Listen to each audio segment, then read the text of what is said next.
રાજકોટમાં સંગીત પ્રેમીઓ માટે એક અનોખી સંગીતમય સાંજનું આયોજન કરવામાં આવ્યું છે. ગૌશાળા અને ઝૂંપડપટ્ટીના લાભાર્થે આત્મનિર્ભર ફાઉન્ડેશન દ્વારા નિઃશુલ્ક પ્રવેશ સાથે ભવ્ય મ્યુઝિકલ નાઇટ યોજાવા જઈ રહી છે.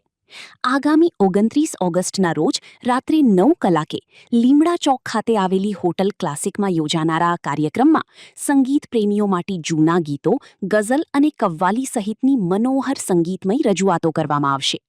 ખાસ વાત એ છે કે આ કાર્યક્રમ માત્ર મનોરંજન પૂરતો સીમિત નથી, પરંતુ સંગીતના માધ્યમથી ગૌશાળા અને જરૂરિયાતમંદ લોકો માટે સેવા કાર્યનો ઉમદા હેતુ પણ રહેલો છે.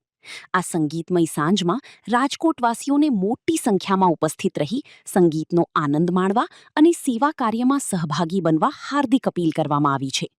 આત્મનિર્ભર ફાઉન્ડેશનના સભ્યોએ અબતક મીડિયાની મુલાકાત લઈ વિશેષ માહિતી આપી હતી. આત્મનિર્ભર ફાઉન્ડેશનમાંથી હું તન્વી લેરું. આપણે ગૌશાળાના લાભાર્થ તથા સ્લમ વિસ્તાર ઝૂંપડપટ્ટીના એરિયા માટે આપણે આ વખતે મ્યુઝિકલ નાઇટ સંગીત સંધ્યાનો કાર્યક્રમ રાખેલો છે, જે 29 તારીખ 2026ના રોજ શનિવાર રાત્રે 9 કલાકે જે સ્થળ રહેવાનું છે હોટલ ક્લાસિક 10મા માળે બેન્ક્વેટ હોલમાં. અને આ સમગ્ર કાર્યક્રમ આત્મનિર્ભર ટીમ તથા જીગરભાઈ સોઢા દ્વારા આયોજન કરવામાં આવેલું છે. તો હું રાજકોટની જાહેર જનતાને ભાવભર્યું આમંત્રણ આપું છું કે એકવાર અચૂક આ સંગીત સંધ્યામાં મ્યુઝિકલ નાઇટમાં જરૂરથી પધારશો. Thank you.